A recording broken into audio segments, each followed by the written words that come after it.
നമസ്കാരം, എല്ലാവർക്കും പുതിയൊരു വീഡിയോയിലേക്ക് സ്വാഗതം. ഇനി നമ്മൾ ഒരു അവിയലിൻ്റെ റെസിപ്പിയാണ് കാണിക്കുന്നത്. അവിയലിൻ്റെ റെസിപ്പി നേരത്തെ ഷെയർ ചെയ്തിട്ടുണ്ടായിരുന്നു, പക്ഷേ അതിനൊന്നും ചെറിയൊരു വ്യത്യാസമുണ്ട് ഇതിന്. അപ്പോൾ അതെങ്ങനെയാണെന്ന് നോക്കാം. നമ്മൾ ആവശ്യത്തിന് വെജിറ്റബിൾസ് ഒക്കെ എടുത്തിട്ടുണ്ട്. പടവലങ്ങ ഒരു ചെറിയ കഷ്ണം, പിന്നെ ഒരു ചേമ്പ്, മുരിങ്ങയ്ക്ക, കറിവേപ്പില, ചേനയുടെ ഒരു ചെറിയ കഷ്ണം, വെള്ളരിക്ക ചെറിയ കഷ്ണം, പിന്നെ ക്യാരറ്റ്, ഒരു ക്യാരറ്റ് എടുത്തിട്ടുണ്ട്. അപ്പോൾ ഈ ചേനയും ചേമ്പും എല്ലാം പ്രത്യേകം അരിഞ്ഞൊന്ന് കഴുകി വാരി വെക്കണേ. എന്നിട്ട് ബാക്കി വെജിറ്റബിൾസ് എല്ലാം ഇതുപോലെ നീളത്തിൽ അരിഞ്ഞെടുക്കുക. ഒരു പച്ചക്കായ എടുത്തിട്ടുണ്ട്, അതുപോലെ നീളം പയറും എടുത്തിട്ടുണ്ട്. നീളം പയർ 2-3 എണ്ണം കഷ്ണങ്ങളാക്കി ഇട്ട് കൊടുക്കുക. കുറച്ച് പച്ചമുളകും കുറച്ച് ഉള്ളിയും കറിവേപ്പിലയും കൂടി ഒരു പാത്രത്തിനകത്തിട്ട് ഇട്ട് കൊടുക്കുക.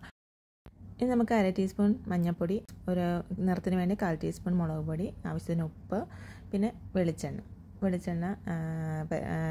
ഒഴിച്ചതിന് ശേഷം എല്ലാം കൂടി ഒന്ന് മിക്സ് ചെയ്തിടുക.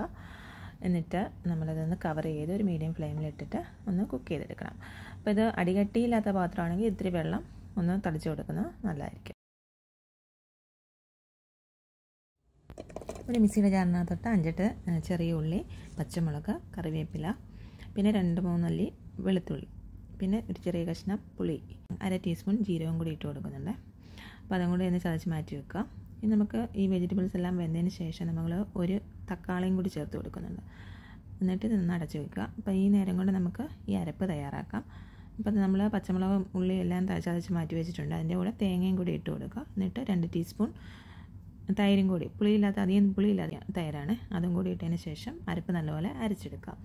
ഈ അരപ്പ് നമ്മൾ വെന്ത വെജിറ്റബിൾസിനകത്തോട്ട് ഇട്ടതിന് ശേഷം ഇത് കുറച്ച് വെള്ളം കൂടി ഞാൻ ഒഴിച്ചു, ഒരു 2 ടേബിൾ സ്പൂൺ വെള്ളം കൂടി ഒഴിച്ചതിന് ശേഷം ഇത് അടച്ചു വെച്ച് ചെറിയ തീയിലൊന്ന് വേവിച്ചെടുക്കുന്നുണ്ട്, അരപ്പൊന്ന് വേകുന്നതിന് വേണ്ടി.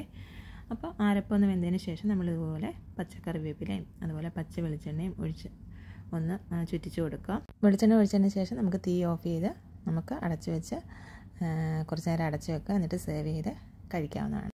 അപ്പം ഈ വീഡിയോ ഇഷ്ടമായിരുന്നെങ്കിൽ ഷെയർ ചെയ്യാനും ലൈക്ക് ചെയ്യാനും കമൻറ്റ് ചെയ്യാനും സബ്സ്ക്രൈബ് ചെയ്യാനും മറക്കല്ലേ. ഇനി അടുത്തൊരു വീഡിയോ കാണുന്നവരെ ബൈ.